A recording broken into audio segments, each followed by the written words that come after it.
आज तक के इतिहास में सबसे बड़ी विफल सरकार अगर कोई हुई है तो यही सरकार है।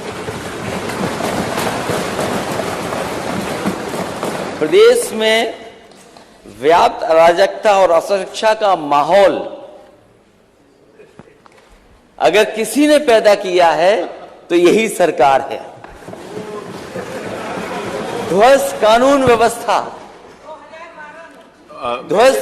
व्यवस्था, कृष्णा जी शांत, सामूहिक बलात्कार, आप भी, नफरत, भ्रष्टाचार बढ़ाने वाली, विकास को रोकने वाली, महंगाई को चरम सीमा पर ले जाने वाली, नौजवानों के रोजगार की कोई योजना ठोस नहीं होना और कोई बड़ा निवेश अभी तक उत्तर प्रदेश में नहीं आया। और जब आप पूरा भाषण पढ़ते हैं और देखते हैं, इन तमाम समस्याओं का कोई समाधान भी उसमें दिखाई नहीं देता है। हम नहीं जानते ये बात, दुनिया का डिप्टी सीएम ही नहीं जानते। और ये क्या कह सकते मैं टीका नहीं लगाता? अरे उन्होंने कहा आप पिछड़ों को बर्बाद कर रहे हो, बैठ करके पिछड़ों को धोखा दिलवा रहे हो, वो आपको याद ही नहीं है। और आप वो अपमान भूल गए जो तख्ती लगी थी, हटा दिया गया था। आप शांत रहिए। उत्तर प्रदेश अगर हम सही मायनों में देखें, नीति आयोग के आंकड़ों के हिसाब से देखें किस पैरामीटर में हम कहां खड़े हैं। शिक्षा के सूचकांक में यूपी सबसे नीचे से चौथे स्थान पर है। और ये मेरे आंकड़े नहीं है, ये हमारे माननीय सदस्य के किसी के आंकड़े नहीं है अध्यक्ष जी, ये नीति आयोग का आंकड़ा है कि शिक्षा के सूचकांक में सबसे नीचे से ऊपर 4वें स्थान पर उत्तर प्रदेश है। अगर हम स्वास्थ्य के सूचकांक में देखें तो सबसे नीचे वाले पायदान पर है। देश में गरीबी बढ़ाने वाले बड़े राज्यों में अगर कोई प्रदेश आ रहा है तो उत्तर प्रदेश आ रहा है। और केंद्र सरकार की रिपोर्ट में, ये हमारी रिपोर्ट नहीं है, ये केंद्र सरकार की रिपोर्ट है कि मिड डे मील योजना में घोटालों में यूपी सबसे आगे। इनोवेशन के मामले में देश का 16वां राज्य यूपी। भूखमरी में देश का चौथा सबसे बड़ा राज्य उत्तर प्रदेश। नीति आयोग। फेक इनकाउंटर के मामले में मानवाधिकार के सबसे ज्यादा नोटिस अगर किसी प्रदेश को मिले हैं तो माननीय अध्यक्ष जी उत्तर प्रदेश को मिले हैं। साइबर क्राइम में सबसे ज्यादा मामले अगर कहीं से आ रहे हैं तो वो उत्तर प्रदेश से आ रहे हैं। महिला अपराध में कल भी कहा मैंने माननीय अध्यक्ष जी, और आज फिर कहता हूं मैं, ये आंकड़े विपक्ष के नहीं है, ये आंकड़े वो हैं जो डायल 100 112 या सरकार आंकड़े दिल्ली को भेजती है। एनसीआरबी के आंकड़े में अगर महिला अपराध में सबसे ज्यादा मामले देश में अगर कहीं आ रहे हैं तो वो उत्तर प्रदेश है। हत्या के केसों में अगर कोई है सबसे आगे तो उत्तर प्रदेश है। दलितों के खिलाफ हो रहे अत्याचार में सबसे आगे अगर कोई है तो उत्तर प्रदेश है। और हमने तो विकास मॉडल देखना ही है, तो विकास मॉडल समाजवादियों ने उत्तर प्रदेश में दिखाया था।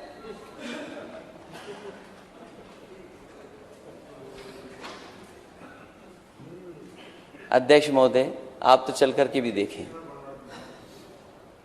देश का अगर सबसे बेहतरीन कोई इंफ्रास्ट्रक्चर का प्रोजेक्ट, सड़क का प्रोजेक्ट अगर बनाया है तो समाजवादियों ने बनाया, आगरा से लखनऊ एक्सप्रेस। और हमें खुशी इस बात की भी है कि जब आपको शपथ लेने का मौका मिला तो आप पर कोई दूसरी जगह नहीं थी, आपको एकाना में ही जाना पड़ा। अपने काम तो नेता सदन कर लेते हैं, लेकिन अंतर्राष्ट्रीय मैच होने के लिए इजाजत नहीं देते। समाजवादी सरकार थी तो कानपुर में भी हुआ मैच इंटरनेशनल और लखनऊ में भी हुआ, लेकिन आपने ऐसा प्रिय बनाया उसको कि अब कोई इंटरनेशनल मैच नहीं होता। हमें उम्मीद है कि आने वाले समय में कोई ना कोई इंटरनेशनल मैच आप जरूर कराएंगे। याद है मैंने कभी एक इकोनॉमिस्ट का पढ़ा था कि if you can double the speed you will triple the economy. और वो बात में जब सरकार में था तो लगातार इस बात को मैं कोट करता था कि अगर रफ्तार बढ़ा देंगे तो हमारी अर्थव्यवस्था बढ़ जाएगी। और इसीलिए आगरा लखनऊ एक्सप्रेसवे बना और समाजवादी पार्टी ने उस समय तय किया कि हमारे उत्तर प्रदेश के जितने भी जिला मुख्यालय होंगे उन जिला मुख्यालयों को 4 लेन से जोड़ने का काम भी समाजवादी सरकार ने। जहां तक बिजली उत्पादन का है सवाल, मैं माननीय सदस्य कहूंगा जब जवाब दें तो वो बताएं अपने 5 साल में कौन सा बिजली का एक कारखाना लगाया, ये बताएं मैं। और मैं ये on the floor of house कह रहा हूं अध्यक्ष महोदय, मैं सरकार से कहना चाहता हूं, पूछना चाहता हूं कि 5 साल पहले और आपके 5 साल में उत्तर प्रदेश को कितनी बिजली बढ़ाई है। अगर बिजली पर पीछे मुड़ करके देखेंगे तो हमें तो एक एक बिजली का प्लांट याद है कहां पर लगवाया है। शायद सरकार के लोग नहीं बता पाएंगे। और अगर आप मैं देखना अध्यक्ष महोदय मैं बैठ सकता हूं, अगर सरकार के लोग अपने बिजली के प्लांट के नाम बता दें किसने किस समय लगाया तो मैं अपना भाषण यहीं समाप्त कर दूंगा। और अगर बिजली ठीक थी इनकी, अगर इनकी बिजली ठीक थी तो इन्हें बिजली मंत्री क्यों हटाने पड़ गए। 108, 102 एम्बुलेंस। अध्यक्ष महोदय कल खबर आ रही है कि एम्बुलेंस में आग लग गई और एक मरीज था, कौन था, एक उसमें जान चली गई उसकी। ये मेंटेनेंस है सरकार का। अगर 108 में, 102 में जो हमारी इमरजेंसी सर्विस है उसकी हालत क्या कर दी। उनके 9000 ड्राइवर हैं जो कोरोना के समय पर काम कर रहे थे। उन्होंने अपनी परवाह नहीं की, अपने परिवार की परवाह नहीं की।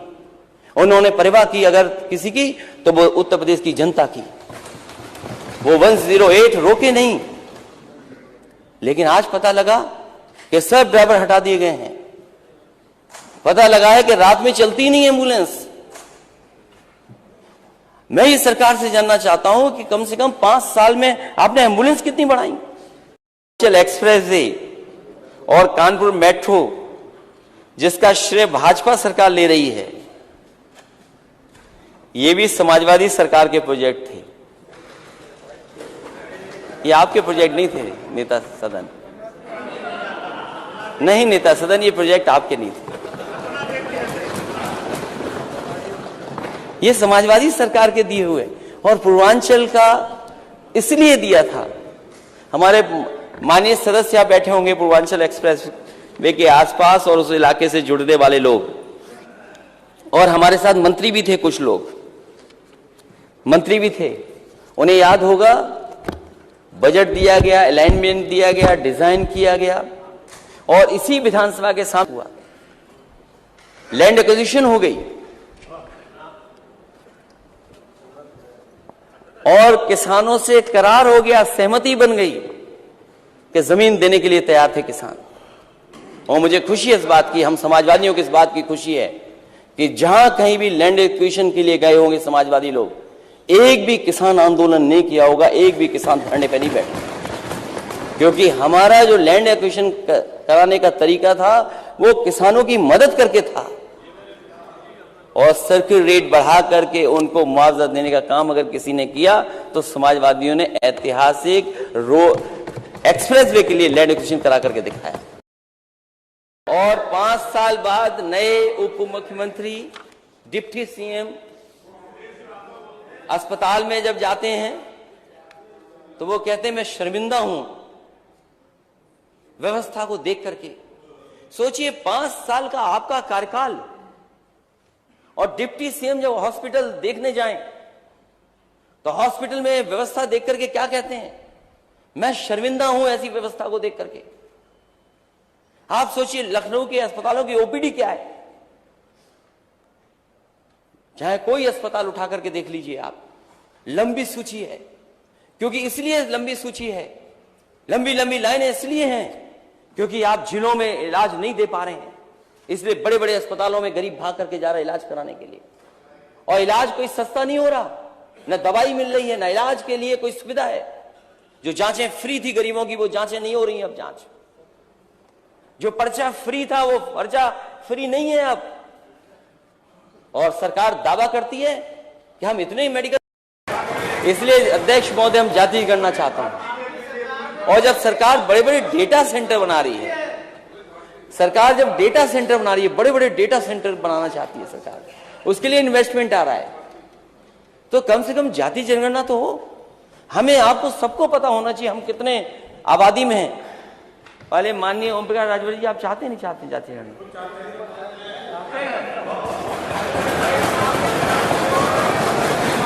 यहां सदन में बैठे लोग सब चाहते हैं। वो हमारा उनका है मसला। यूनिवर्सिटी बननी थी अटल बिहारी वाजपेयी जी के नाम पर, वो बताइए 5 साल में नहीं बनी।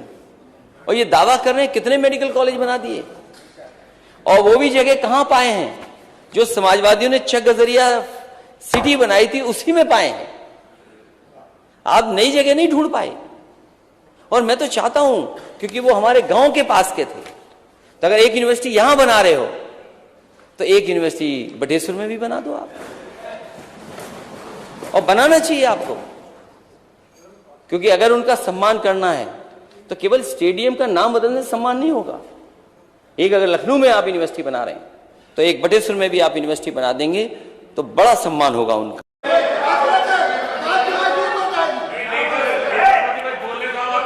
मेरे वो बोले माननीय नेता और उन पे एक मुकदमा नहीं लगा यूनिवर्सिटी का। और कैसे मुकदमे लगे? किताब चोरी के, जानवर चोरी के, ये खैर अभी न्यायालय से हमें मदद मिली है अध्यक्ष महोदय, हमें न्यायालय से मदद मिली है और हमें उम्मीद है न्यायालय पे हमारे नेता के साथ न्याय होगा। हमें न्यायालय पे भरोसा है इस बात। हमारी पार्टी के वरिष्ठ नेता मोहम्मद आजम खान साहब, कितने मुकदमे उन पे लगे। शायद पॉलिटिकल कैरियर में अध्यक्ष महोदय,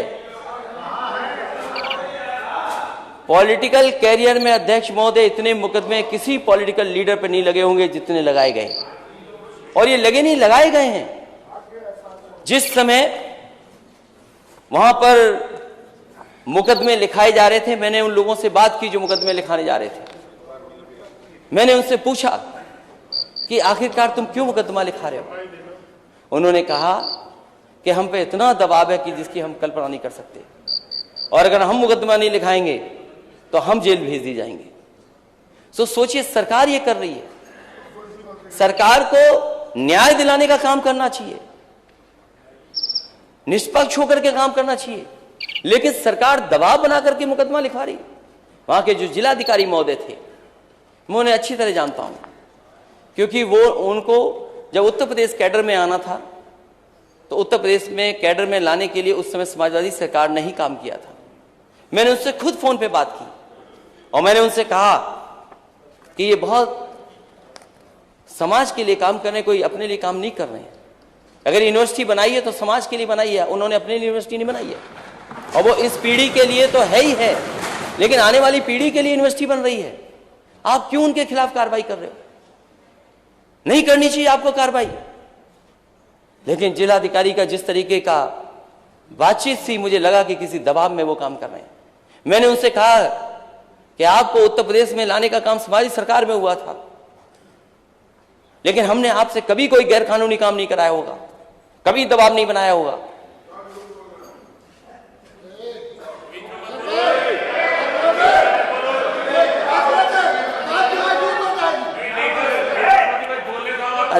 मेरे वो बोले माननीय नेता और उन पे एक मुकदमा नहीं लगा यूनिवर्सिटी का। और कैसे मुकदमे लगे? किताब चोरी के, जानवर चोरी के, ये खैर अभी न्यायालय से हमें मदद मिली है अध्यक्ष महोदय।